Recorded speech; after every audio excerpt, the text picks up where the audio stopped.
사도행전 75번째 말씀, 오늘 이 본문으로는 5번째로 사흘 동안이라는 제목으로 말씀 전해드리도록 합니다. 어떤 엄마가 어린 아들을 나무라고 있습니다. 이 녀석아, 네가 부엌에서 과자 훔쳐먹을 때 하나님이 다 지켜보고 계신다는 거 너 모르냐? 예, 알아요. 하나님께서 널 늘 지켜보고 계시고 네 마음속까지 다 살펴보신다는 것 너 아니? 예, 알아요. 그러니까 아이가 천연덕스럽게 엄마가 뭐라 하든 말든 예 하고 대답만 잘하니까 엄마가 답답해서 또 물어봅니다. 그러면 네 과자를 훔쳐먹고 있을 때 하나님이 너한테 뭐라 하시든? 얘야, 이곳에는 너와 나 단 둘뿐이구나. 그러니 네 것 내 것 해서 두 몫을 훔쳐라 하시던데요. 어린애가 왜 어린애입니까, 여러분들? 항상 자기 좋은 대로, 자기 중심적으로 생각해서 어린아이죠. 뭐든지 자기 이로운 쪽으로 해석하고 자기 편리한 대로 편한 것을 선택을 해요. 그러니까 몸이 커지는 걸 갖고는 성장이라고 그러죠, 성장. 근데 속이 커지는 걸 뭐라고 합니까? 성숙. 내면 세계가 커져야지 성숙이라 한단 말이에요. 고든 올파트 박사가 쓴 성숙과 그 유형이라는 책을 보니까 사람의 성품이 자라는 데는 몇 가지 유형이 있다고 합니다. 먼저 성숙이 뭐냐? 성숙해졌다는 것이 뭐냐? 자아감이 확대되는 것이라고 그래요. 말이 좀 어려운데 설명해 드릴게요. 그러니까 내 자아가 확대되어 간다는 것을 내가 알아간다는 거예요. 그러니까 처음에는요, 나 혼자밖에 없는 줄 알아요. 자기 혼자인 줄. 근데 점점 자라면서 뭘 합니까? 아, 내가 나만 있는 것 아니구나. 내 주변에 많은 사람들이 있구나. 그들과 관계를 맺어가면서 나는 사는구나. 이걸 점점 알게 되죠. 부모가 있으니까 내가 있고, 형님이 있으니까 나도 있고. 그러니까 나라고 하는 이 존재가 다른 사람들과의 관계성 속에서 발견이 되어지는 거예요. 이 자아감이 점점 확대되어 가면서요, 내가 살아가는 이유, 내가 존재하는 삶의 목적까지도 발견이 되는 거예요. 나는 나만 위해 사는 자가 아니에요. 나를 위해서 그들이, 내 주변 사람들이 나를 위해서 존재하는 것이 아니란 말이죠. 내가 그들을 위해서 존재해요. 내가 그들을 위해서. 그 성숙한 사람의 사고방식은 그가 편해야 나도 편해진다 이렇게 생각을 해요. 아내가 편해야지 남편도 편해지고 남편이 기뻐져야지 아내도 기뻐한다. 그 사람 아프게 하고 남 상처 주면서 내가 행복해질 수 있다? 그거 아니라는 거예요. 남에게 손해 끼치면서 남의 눈에 눈물 흘리게 하면서 나만 편하고 나만 이익 얻으면 된다고 생각하는 사람들은 여전히 유치하고 미성숙한 사람이라는 거예요. 성숙했다는 증거는요, 내가 차라리 좀 손해를 좀 보더라도 그 사람 이롭게 해주고 내가 좀 마음 좀 상하더라도 그 사람 마음을 좀 편안하게 해주는 것. 그가 있기 때문에 나도 있구나. 이렇게 생각이 점점 바뀌어간다는 거예요. 또 한 가지 성숙한 사람은 정서적 안정감을 누린다고 그래요. 성숙해지면요, 쉽게 들리지 않죠. 먼저 자신의 모습부터 인정하고 수용해요. 내 모습 그대로, 장점은 장점대로, 단점은 단점대로 그대로 남이 뭐라 하든 말든 그대로 내가 수용하고 받아들여요. 그 다음에 다른 사람의 약점이나 다른 사람의 연약함 보면서도 별로 반응하지 않아요. 별로 반응 안 해요. 그를 수용하기 때문이고 더 나아가서는 그의 연약함까지도 내가 책임지려고 하는 마음이 생기기 때문에 이게 성숙이란 말이에요. 왜 어떤 사람이 다 당신 때문에 이렇게 되었다, 뭐 때문에 이렇게 되었다, 누구 탓이다, 너 때문이다, 왜 자꾸 그런 말 합니까? 뭐 이유들 여러 가지 되는데요, 그거 성숙과 미성숙의 차이란 말이에요. 성숙한 사람은요, 누가 나를 관리해 주는 게 아니에요. 성숙한 사람은 자기가 자기를 관리해요. 그러니까 남의 탓으로 돌리지 않죠. 누구 탓하지 않고 환경 때문이다, 그런 말 하지 않아요. 오히려 이런 사회들, 이런 정치, 이런 환경까지도 내 문제, 자기 문제로 생각을 해요. 미성숙한 사람은요, 기도를 해도요, 하나님 이 강릉의 죄악을 좀 보옵소서, 꼭 이르는 듯한, 고자질을 하는 듯한 그런 기도를 해요. 성숙한 사람은 어떻게 기도합니까? 하나님, 강릉의 이 죄악이 제 탓입니다. 제가 더 기도하지 못했고, 제가 더 말씀대로 살지 못했고, 우리가 더 전도하지 못한 나의 탓입니다. 하나님, 내 죄를 용서해 주세요. 그렇게 기도해요. 강릉의 죄를 아니요, 내 죄를 용서해 주세요. 이 땅의 교회들이 얼마나 불의합니까? 이르는 듯한 그런 기도하지 않아요. 하나님, 제가 신자의 역할을, 성도의 역할을 제대로 못했습니다. 그렇게 나온단 말이에요. 내가 책임지게 됐다는 나의 책임이라는 그 태도.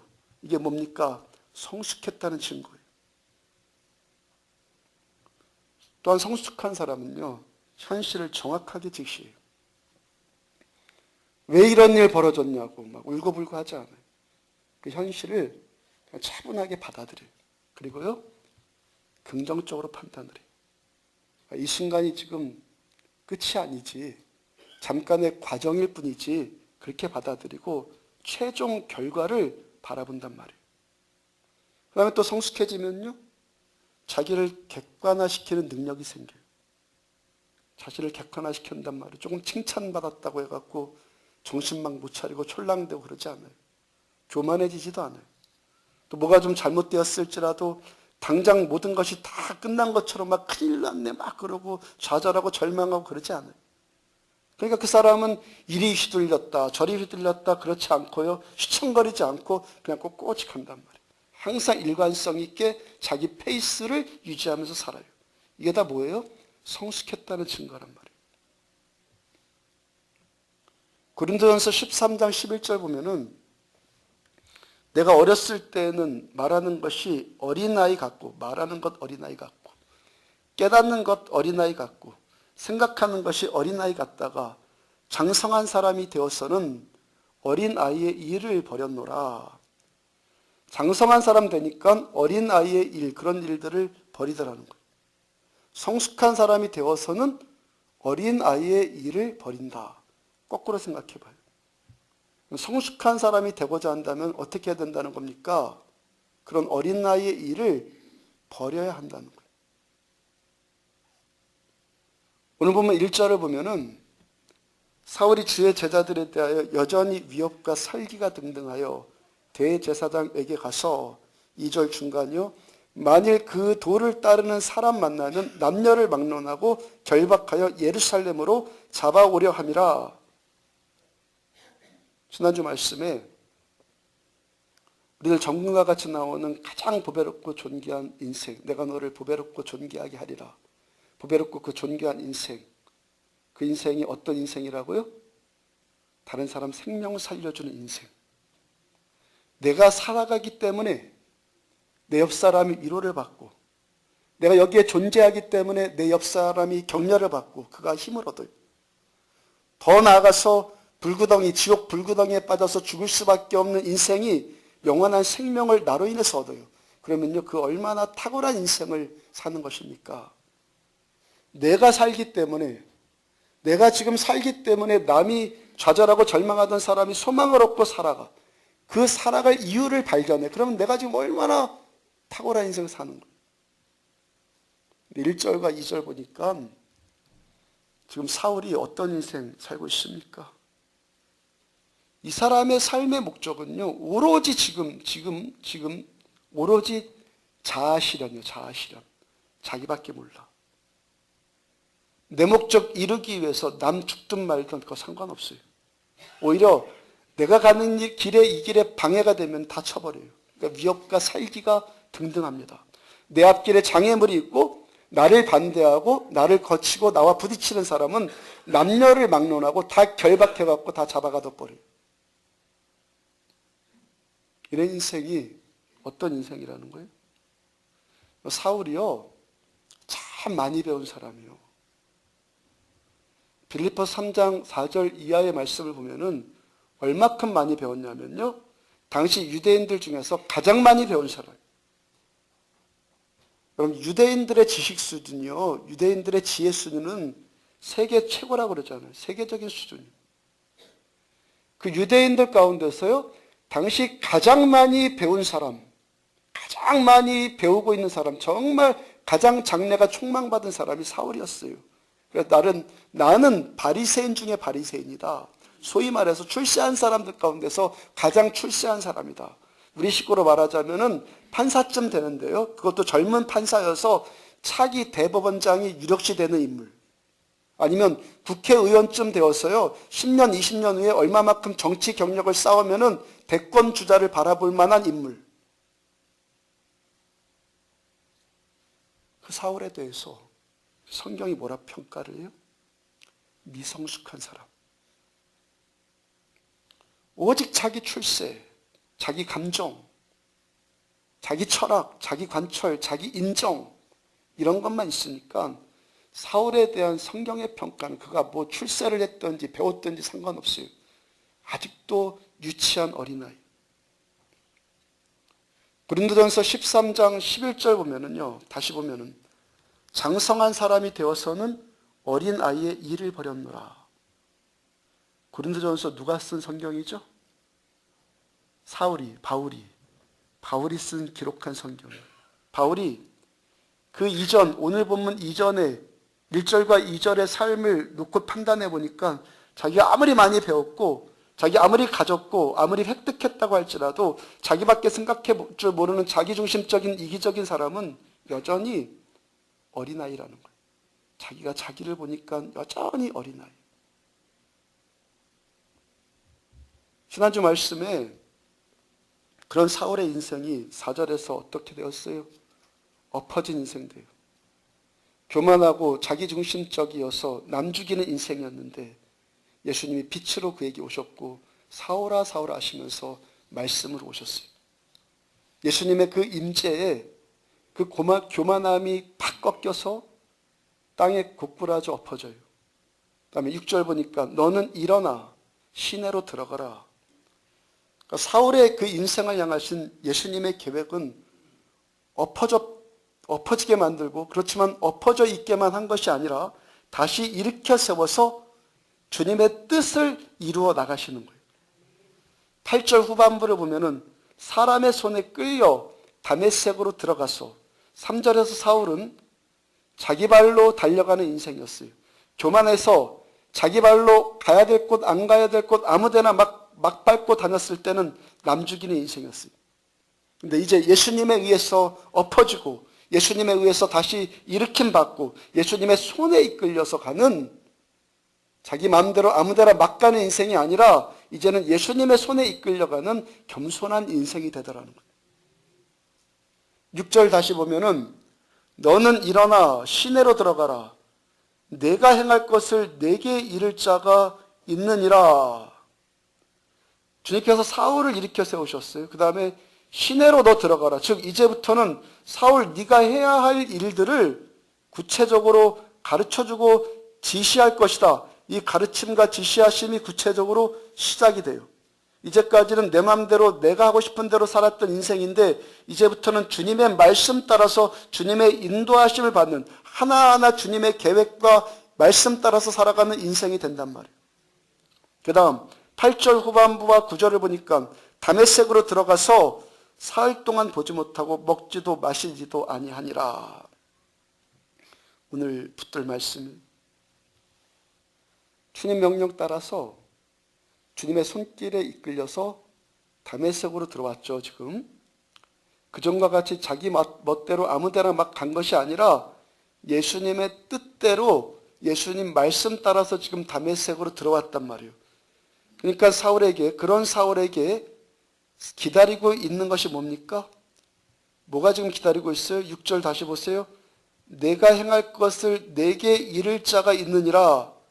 사울이 다메섹에 들어가서 그러니까 뭘 기대를 했겠습니까? 누군가가 나를 찾아와서 나에게 지금 구체적으로 주님의 말씀을 전해줄 사람이 있을 거야. 그걸 기대했을 거예요. 근데 누가 왔어요? 그가 온 것이 아니라 누가 왔어요? 사흘 동안이 왔어요. 사흘 동안. 오늘 설교제는 우리 사흘 동안 아니에요. 주님의 계획, 주님의 뜻을 이루는 자가 되기 위해서, 그래서 말씀을 듣기 전에, 하나님의 계획의 그 말씀 듣기 전에 먼저 사흘 동안의 시간이 사울에게 필요했단 말이에요. 이 말씀에서요, 중요한 문법적인 표현이 나옵니다. 사울이 보는 것, 눈으로 보는 것은 못했다 그래요. 눈으로 보지 못했다 그러죠, 지금. 그 다음에, 그러니까 자기는 보고 싶었는데, 보고 싶었지만 못 본 거예요. 볼 수가 없었어요. 그 다음에, 먹고 마신 일. 그건 누가 한 일이에요? 자기가 한 일이에요. 자기 스스로 안 한 거예요. 그러니까 먹고 싶거나 마시고 싶지 않다, 그런 말씀일 수도 있고, 우리들의 신앙적인 언어로 더 적극적으로 표현하자면은 식음을 전폐한 금식을 한 거예요. 고린도후서 5장 17절 중간에 보면은 이전 것은 지나갔으니 보라 새 것이 되었도다. 새 것 되려면은 어떻게 해야 됩니까? 이전 것 지나가야 돼요. 이전 것 지나 보내야지 새 것 되는 거예요. 새 것, 즉 내가 행할 것을 내게 이룰 것, 그 새 말씀, 이제부터 내가 새로운 인생을 살아가야 되는 그 새 말씀, 하나님이 주신 그 말씀, 그 새로운 삶을 사는 하나님의 뜻을 이루기 위해서는 어떤 일이 먼저 있어져야 한다는 겁니까? 이전 것을 지나 보내야 하는 사흘 동안이 필요하단 말이에요. 우리가 스스로 경험해 봐서 알겠지만 우리들의 인생 한번 은혜 받았다고 해서 모든 것이 하루아침에 변화됩니까? 새벽에 창세기 설교하면서 아주 철저하게 깨달은 것이죠. 사람이 그렇게 쉽게 변화되는 것 아니더란 말이에요. 그럼 우리들에게 왜 사흘이 필요합니까? 결론부터 말씀드리자면요, 사흘은 반드시 필요해요. 우리에게 이 사흘의 시간이 없으면요, 예수님 만났을지라도 예수의 사람으로 변화되지 않기 때문에. 사울이 눈이 안 보여요. 눈이 안 보이는 그 사흘 동안의 그 시간, 얼마나 여러분들 두려웠겠어요. 한번 생각해 보라고요. 내가 길 가다가 어떤 충격적인 사건을 만났는데 그 다음부터 눈이 안 보여. 아마 웬만한 사람들은 죽겠다고 자살하겠다고 할 거예요. 앞도 안 보이는 인생 살아서 뭐하냐고. 이러다가 평생 내가 장님 되는 것 아닐까? 두렵지 않겠어요? 사람의 장애 가운데 가장 큰 장애가 시각장애라고 하던데 얼마나 답답하고 지금 두렵고 고통스럽고 절망이고 좌절이겠어요. 이럴 때 지금 사울이 잘한 일이 뭐라고요? 앞이 안 보이는 것은 사울의 의지가 아니었는데 먹지 않고 마시지도 않는 금식을 한 것은 사울이 결정한 일이에요. 앞 안 보이고 절망스럽고 두렵고 고통스럽기만 한 이 현실 가운데 그 현실에 치여서 좌절과 두려움에 빠진 것이 아니라 그 사흘 동안에 사울은 절망하는 대신에 뭘 하기로 결정했어요? 금식하기로 결정했어요. 더 정확하게 말씀드리자면 빛으로 임하신 예수님 만나니까, 살아계신 예수님의 음성을 처음 들으니까 그 영적인 감격이 사울로 하여금 절망 가운데 절망하지 않고 좌절 가운데 좌절에 빠지지 않고 사울로 하여금 올바른 결정을 하게끔 그 은혜가 만들어졌다는 거예요. 만들어 나갔다는 거예요. 사흘 동안 금식하면서 사울이 뭐 했겠어요, 여러분들? 뭐 했겠어요? 지금까지 살아왔던 자기 인생 돌아보니까 도대체 먹고 싶지도 않아. 자기 인생 그 강팍한 인생 돌아보니까 마실 의욕도 생기지 않아요. 요한복음 8장 12절에서 예수님이 나는 세상의 빛이다 말씀하시니까 바리새인들이 득달같이 일어섰다고 그랬죠. 사울이 자기가 누구라고? 나는 바리새인 중에 바리새인이다. 무리에 동조해갖고 예수님 돌로 쳐 죽여갖고 그 동조했던 일, 예수님 돌로 쳐 죽이려고 했던 그 동조했던 일부터 생각이 나. 그 다음에 스데반이 순교당하던 일에 앞장섰던 일, 그것도 부족해서 그리스도인들을 지금 잔멸하려고 1절과 2절에서 달려가려고 했던 그 일, 그런 기가 막힌 자기 행실들이 보이는 거예요. 남 죽이는 인생 살았던 자기 인생이 보여요. 그 교만, 그 강포함, 그 자기중심적인 사고방식, 이런 것들이 깨달아져서 이분 얼마나 부끄럽고 괴로웠겠어요. 그리고 주의 은혜 가운데 지금 사로잡혀 있으니까 얼마나 깊은 회개가 나왔겠어요. 회개. 사울이 바울로, 옛것이 새것으로, 어린아이가 장성한 사람으로, 미성숙의 성숙함으로 변화되기 위해서 고통하고 몸부림치고 고뇌하고 부끄럽고, 그래서 회개해야만 하는 이 사흘이 우리들에게 반드시 필요하단 말이에요.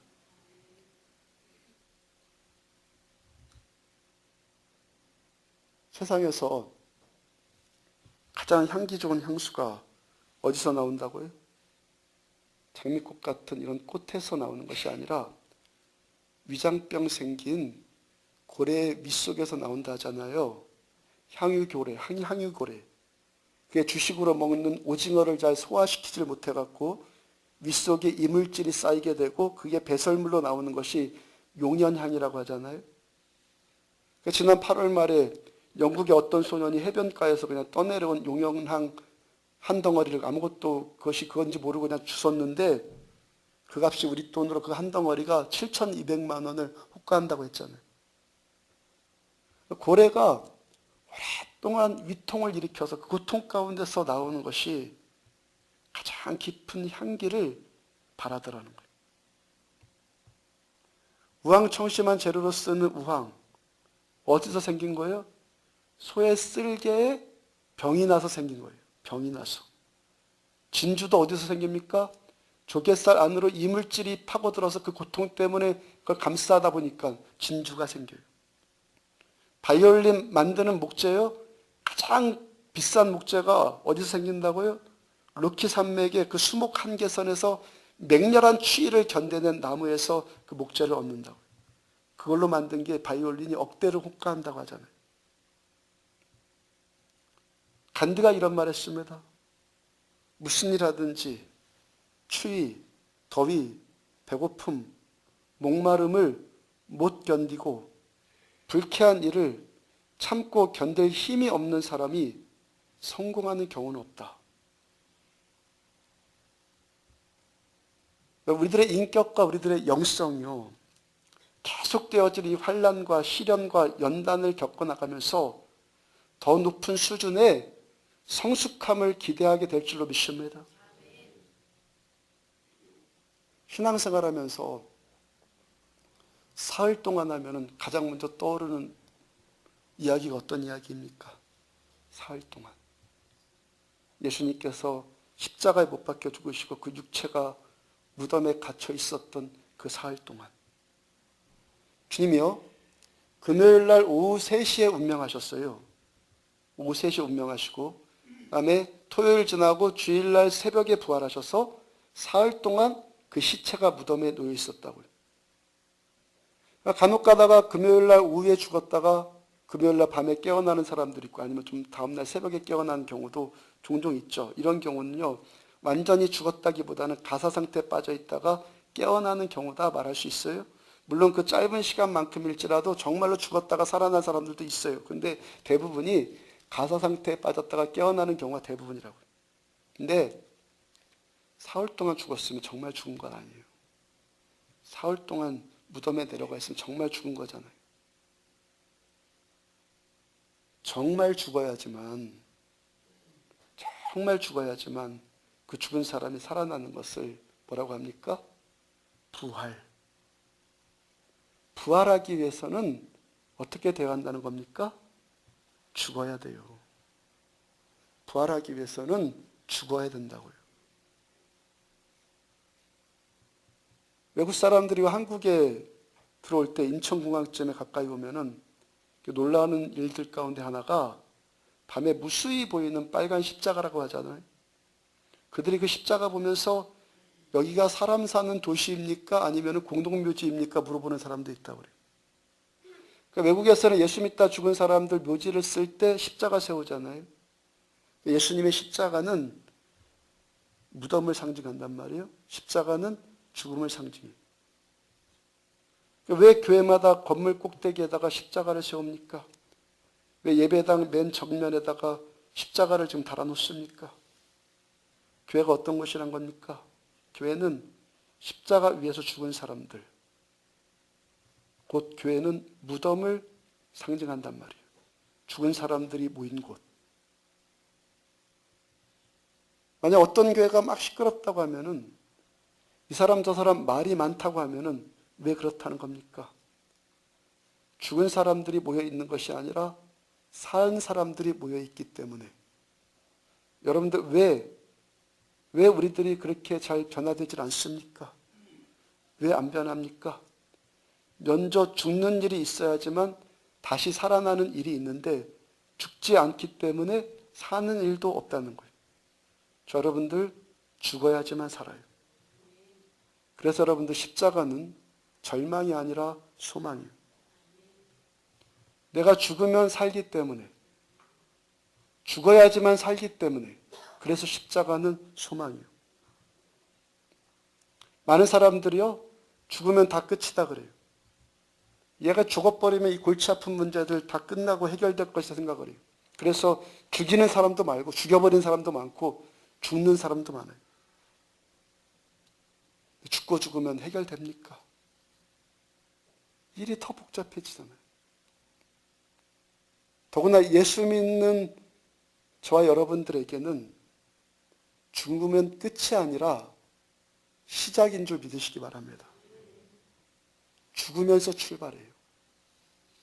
죽으면서 자라기 시작하는 거예요.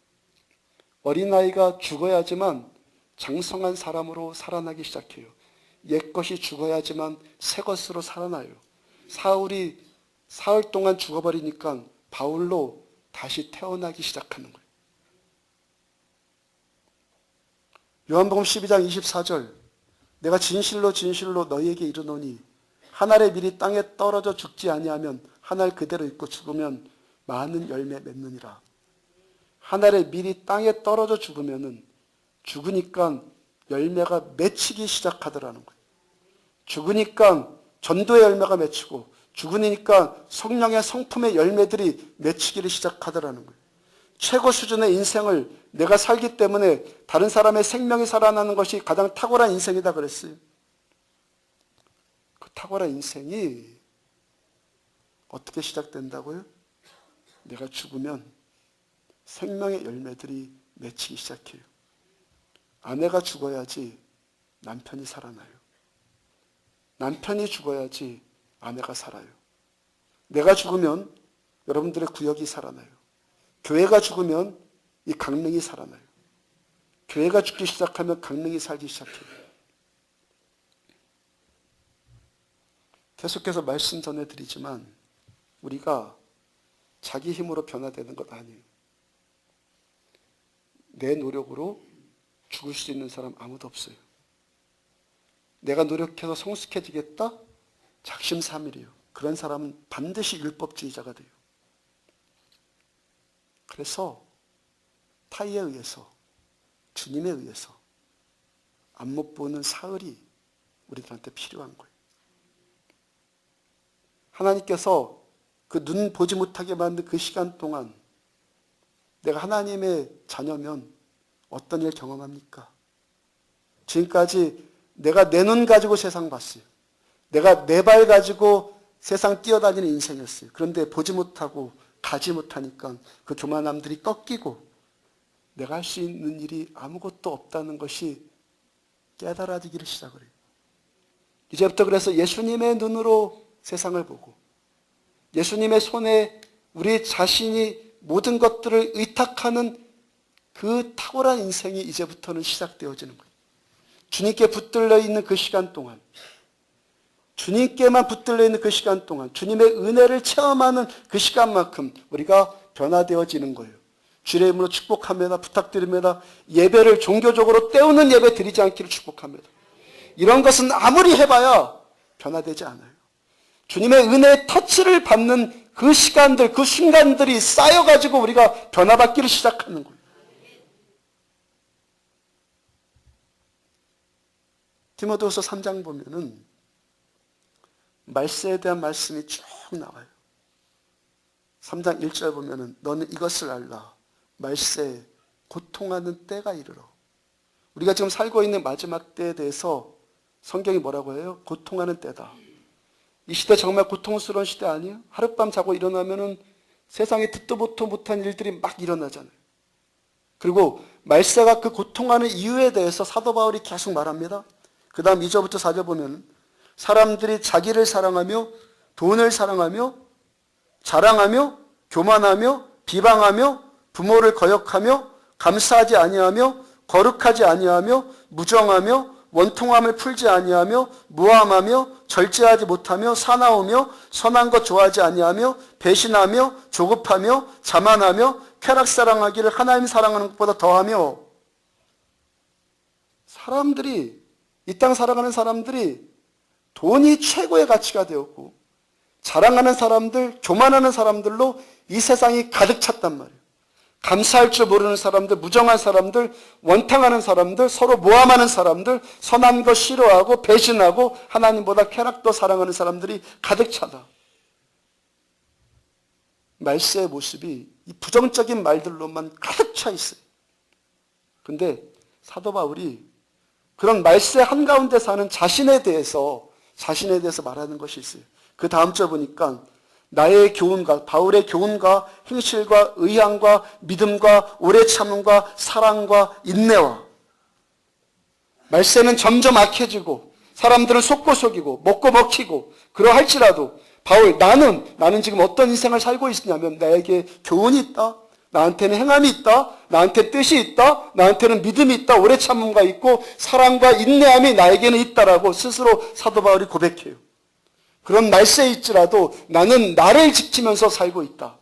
그리고 그렇게 자신의 삶을 지키면서 사는 이유에 대해서 또 고백을 해요. 그 다음 11절 후반부를 보니까 주께서 이 모든 것 가운데서 나를 건지셨느니라. 주께서, 아멘입니까 여러분들? 내가 어떻게 해갖고 내가 노력해갖고 우리들이 뭐 내 눈에 심지를 뜨고 서로를 막 그 경계하고 그러면 율법주의자들. 주님의 은혜의 터치를 받는 그 순간만.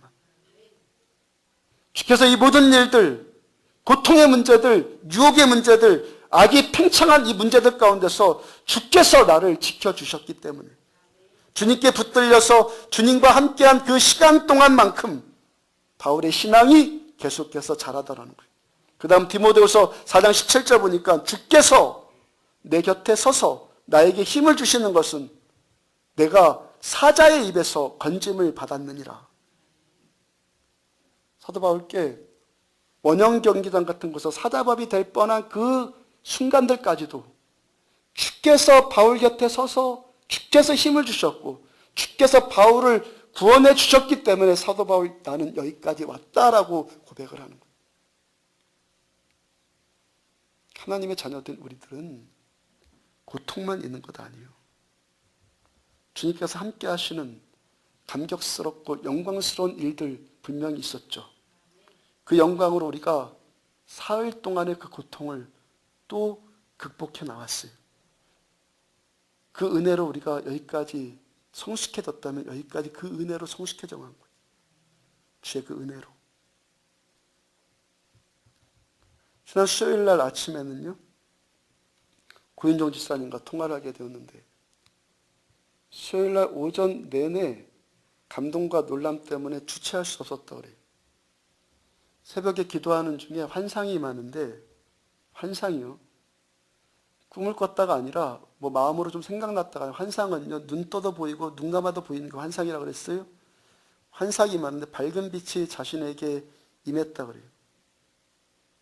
마음속으로 그냥 좀 생각이 들었다거나 꿈꾸 졸다가 뭐 생각났고 그것이 아니라 환상이 임했다는 거예요. 자신을 비치는 그 빛이 점점 강렬해지더니 나중에는 붕 뜨는 느낌이 들더란 말이에요.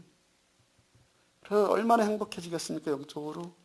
처음으로 행복해지기 시작하는데 그때까지 두 자녀를 위해서 기도하는 중이었는데 갑자기 기도 제목이 바뀌면서 교회를 위한 기도, 목사를 위한 기도가 막 나오더라는 거예요. 제 기도가 나오는데 하나님 목사님도 저렇게 이렇게 위로 올려주세요. 그러면서 간절한 기도가 나오더라는 거예요. 그러니까 저도 위로 올라가더라고요. 잠시 후에 교회 문을 열고 어떤 할아버지 한 분이 들어오는데 꼭 시골 할아버지 같은 형상인데 그 얼굴은 아주 인자해 보였다고 합니다. 그 할아버지 양쪽 손에 시장에서 그 장 볼 때 쓰는 그 플라스틱 장바구니 있잖아요.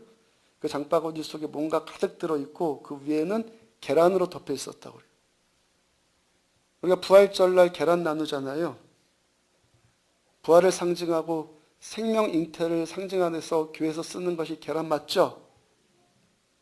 그 할아버지가 이제는 강대상 위로 올라왔는데 강대상 이 위에 양쪽에 한약방에서 한약재를 넣는 그 나무 상자 있잖아요. 그 나무 서랍들이 준비되어 있다라는 거 이미. 그리고 그 나무 서랍들 안에다가 그 바구니 안에 있는 것들을 꺼내서 막 이렇게 자꾸 차곡차곡 넣는데 전부 다 한약재들이었다고 그래요. 할아버지가 그 약재들을 차곡차곡 집어넣는 것을 그리고 제가 그 옆에서 지금 지켜보고 있었다고 그래요. 그리고 환상이 깨어났어요. 지사님이 너무 놀랍고 감격되어서 주체할 수 없을 정도였다고 그래요. 환상이 해석이 안 되니까 저한테 이제 통화를 요청한 건데 쉽죠 이거 뭐 해석하고 말 게 뭐가 있어요. 하나님께서 집사님을 통해서 목사 저와 그리고 우리 교회 여러분들에게 너무 행복한 지금 환상 보여주신 것 아니에요? 계란은 생명 잉태를 상징하고 한약재는 뭘 상징하는 거예요? 치유 상징하는 거죠. 그날 오후에 제가 수요예배 준비하다가 피곤해서 깜빡 잠이 들었습니다. 깜빡 잠이 들었는데 한 가지 꿈을 꿨어요. 하나님께서 보여주시는 꿈은 다르다 그랬죠. 꿈에 25년 전에 제가 20대 초반에 제가 아주 어려웠던 일을 겪었던 일이 있거든요. 그때 너무 자존심 상하고 너무 비참해서 살고 싶지 않을 만큼 비참한 감정을 겪은 일이 있었어요. 그랬던 그 당사자가 제 꿈에 나타났는데 이번에는 그분이 너무 초라하고 병든 모습이에요. 제가 꿈에 그분에게 제가 손을 얹어드리고 기도해드리면 낫는 일이 있어요. 기도해드릴까요? 하니까 그러라 하더라고요. 그분의 배에다가 손을 얹었는데요. 배가 그냥 그야말로 막 쿵쾅쿵쾅 막 뛰어요. 제가 기도해주고 그분이 치유를 받았는데 꿈이 너무 생생해요. 저를 너무 비참하게 만든 분한테 제가 기도해주고 저를 통해서 그가 치유받았어요. 그래서 꿈이 해석이 되기를 새벽에 집사님이 환상 본 것과 매치가 되잖아요. 이제부터 하나님께서 우리를 높여주시려고 하는가 보다. 소망이 생겨요. 이런 말씀 드리면은 종종 고개를 갸우뚱하는 분들이 계시는데 성경은요 그것 아니다 말이에요. 요엘서 2장 28절 그 후에 내가 내 영을 만민에게 부어주리니 너희 자녀들이 장래 일을 말할 것이고 너희 늙은이들은 꿈을 꾸고 너희 젊은이들은 이상을 볼 것이며 성령께서 임하시면 늙은이들은 꿈을 꾸고 젊은이들은 환상을 본다 말씀하세요. 베드로 사도께서 사도행전 2장 17절에서 그 말씀을 그대로 인용해서 또 선포하죠. 말세 내가 내 영을 성령님을 모든 육체 가운데 부어주리니 너희의 자녀들은 예언할 것이요 너희 젊은이들은 환상을 보고 너희 늙은이들은 꿈을 꾸리라. 웬만한 교회들이 다 즐겨 부르는 찬송이 아까 우리 부른 찬양 아니에요? 마지막 날에 자녀들은 예언할 것이요 청년들은 환상을 보고 음정이 안 잡히네. 하여간 그 노래 밤낮 부르잖아. 청년들은 환상 보고 아비들은 꿈을 꾸리라. 주의 영이 임하면. 저는요 성경 말씀을 입으로만 노래할 뿐만이 아니라 저는요 그 말씀 그대로 믿고 저는 추구해요. 성령이 임하시면 꿈과 환상 보는 일이 지극히 당연하고 상식적인 일이란 말이에요. 성령이 임하시면 환상이 나타나고 꿈을 꾸는 일이 지극히 당연하단 말이에요.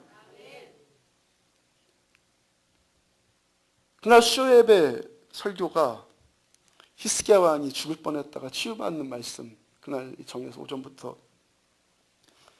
전하는데 말씀 준비하고 전하는데 설교가 끝난 다음에 제가 꾼 그 꿈을 이야기를 들려드리고 하나님께서 우리 교회를 축복해 주시려고 한다고 제가 선포했어요. 우리 가운데 심장이 쿵쾅쿵쾅 뛰는 분이 있냐고 물어보니까 정미선 집사님 손 들었어요. 그 다음에 제가 꿈에 그분의 아랫배에 손을 얹은 것이 제가 생각이 나서 부인병으로 인해서 고통받고 있는 분 계시면 손 들라고 하니까 최혜자 집사님 손 들었어요. 그분들을 위해서 함께 통성으로 기도했고 또 각자들 고통의 문제를 가지고 우리가 함께 기도했잖아요. 두 분 다 그 자리에서 치유받았어요. 그 다음에 저에게 들린 소식이 그날 소극적이어서 손 못 들었다가 하여튼 자기 문제 놓고 함께 기도했던 사람들 치유받았다는 분들이 여러 분 계셨어요. 목요일날 새가족 모임 때도 그 즉시로 치유받는 분들이 계속 나타났고 금요일날 신화기도할 때도 계속해서 치유받는 일들이 나타났단 말이에요. 오늘 이 시간에도 그런 일 나타나지게 될 줄로 믿습니다. 오후 예배 때 또 계속 나타나질 줄로 믿습니다. 계속 나타날 겁니다. 앞으로 계속해서 더 강도 높은 일들이 우리 가운데 벌어질 겁니다. 그로 인해서 죽은 영혼들이 살아나게 될 줄로 믿습니다. 제가 그렇게 해서 그렇게 된다는 것이 아니라 하나님이 그렇게 환상 보여주시고 그렇게 꿈꾸게 해주셨기 때문에 그렇게 된단 말이에요. 하나님의 의도 때문에. 환상을 내 마음대로 봅니까? 보여지니까 보지. 내 마음대로 꿈꿉니까? 꿈꾸어지니까 꿈꾸지. 디모데후서 4장 17절 다시 보면은 주께서 내 곁에 서서 나에게 힘을 주심은 나로 말미암아 선포된 말씀이 온전히 전파되어 모든 이방인이 듣게 하려 하심이니. 목적이 뭐예요? 나로 말미암아 선포된 이 말씀이 온전히 선포되어 모든 이방인이 듣게 하려 하심이니 내가 사자의 입에서 건짐받았느니라. 주님께서 왜 저와 여러분들 곁에 서서 힘주시고 사자의 입에서 건져주시는 듯한 구원과 회복과 치유의 일들을 주님이 하십니까? 우리로 말미암아서 나로 말미암아서 선포된 이 말씀이 온전히 이 땅 가운데 전파되어 모든 이방인들, 이 강릉 사람들이 듣게 하시기 위하기 때문에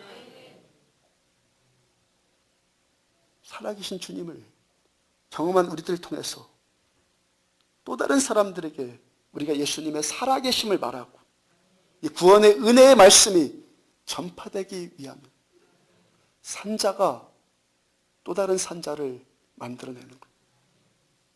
주께서 우리들을 통해서 또 다른 생명이 구원받는 존귀한 인생들로 우리들을 쓰시기 위해서 기적 자체를 위해서 야 신기하다 그게 아니라 하나님의 살아계심 우리 가운데 드러내고 우리들 때문에 좌절과 절망 가운데 있는 또 다른 사람들에게 예수를 말하고 그에게도 회복과 구원의 영광들이 체험되어지게 하기 위해서 그도 살리기 위해서 하나님이 우리들에게 이런 일들을 하시겠다는 때로 우리에게 엎어지는 일들 앞을 보지 못하는 사흘간의 일들 있어요. 사도 바울 여기서 끝나지 않아요. 또 아라비아 광야로 또 들어가요. 그래서 광야에서 또 직거 생활을 여기서 계속 이런 일이 반복되는 거예요. 사업이 안 되고 경제적으로 어렵고 병들고 인간관계에 갈등이 생기고 이러할 때 여러분 이러할 때 어떻게 하라는 겁니까? 바울같이 사울같이 그 사흘 동안 그 고통의 시간 동안 금식까지 불사하면서 주님께 매달려 기도하십시오. 사흘 동안 내 안에 있는 미숙한 모습들 교만한 모습들 자기중심적인 모습들 은혜에서 율법주의로 타락한 모습 율법주의는 타락이에요. 여러분들 남의 잘못된 것만 보이고 자기 것 안 보이고 자꾸 드러내고 막 뭐 이르고 그러는 것은요 타락이에요. 성숙이 아니에요. 가장 나쁜 이단이 뭐라고요? 율법주의 이단. 사도 바울이 율법에 강하게 붙들려고 남 죽이는 인생 살잖아요. 주님 만나고 율법들이 깨져나가요. 그런 모습이 있으면 회개할 것 회개하고 살아계신 예수님의 임재를 경험하면서 회복받을 것 회복받으시고 그렇게 우리가 예수를 만나야지만 예수님을 체험해야지만 예수 닮아가는 일이 나타나는 거예요. 종교적으로 교회 왔다리 갔다리 해서는 이 머리만 커지죠. 예수님 닮아가는 성품이 안 나타나는 거예요. 주님 만나야지만 주님의 은혜를 체험해야지만 하나님 정말 나의 하나님이시군요. 하나님 정말 살아계신 하나님이시군요. 전능자 하나님이시군요. 이게 체험이 돼야지만 우리가 변화되어진 일들이 나타나는 거예요. 살다 보면, 신앙생활 하다 보면 변화되어지지 않는 내 모습, 그렇게 쉽게 안 변한다고 그랬잖아요. 내 삶에 회의감 생길 수 있고 가증스러움 느껴질 수 있어요. 이때 율법주의에 빠지지 말란 말이에요. 자기 의에 빠지지 말고 내가 못하면 못할수록, 내가 연약하면 연약할수록 더 주님께 매달려서 기도하십시오. 주님의 인자와 자비는 얼마든지 우리들을 또 받아주셔. 몇 번씩 몇 번, 70번씩 7번. 끝까지 받아주세요. 그 고통의 사흘 동안 주님의 그 은혜와 그 사랑 만나면서 옛것이 죽고 새 것으로 바뀌는 거예요. 어린아이가 죽고 장성한 사람이 되는 거예요. 사울이 죽고 바울로 거듭나요. 그 십자가가 부활의 영광으로 화하여지는 거예요. 고통의 문제 받아들이십시오. 성숙한 사람은 현실을 인정한다고 그랬잖아요. 고통의 문제도 현실이라고 받아들여요. 그리고 그 고통 가운데서 살아계신 하나님을 깊이 만나는 그 시간들이 주님을 깊이 만나는 은혜의 시간 되어서 사울이 바울로 거듭나지는 그 은혜들, 안디옥 교회 저 여러분들, 우리 교회를 통해서 계속 나타나지기를 주의 이름으로 축복합니다.